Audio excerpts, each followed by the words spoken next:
Nii, mul on käes jänesvaabik.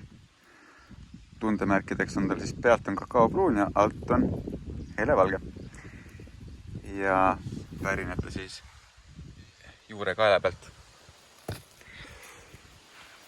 Ja sellel harilikul vahtral on kunagi ka kaaslane olnud, mis aastaid tagasi on ära murdunud. Ja nüüd puu on jäänud ühe poolega. Ja selle jänesvaabiku kahjustus on siin näha. Et kenasti on selle vahtra siis ära söönud. Ja mis teeb murelikuks veel, on üks tamm kõrval, kus on samuti ta küljes. Et ütleks lausa niimoodi, et igalt poolt ajab seda jänesvaabikut korralikult välja.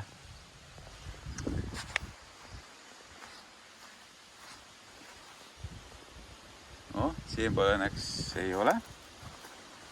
Kui ma teisele pool liigun, siis üks pool küljest on ikka korralikult täis. Et vaatame, kui hästi ta vastu peab. Et siin on siis need vana osa veel. Vot. Ja nii palju siis jänesvaabikust.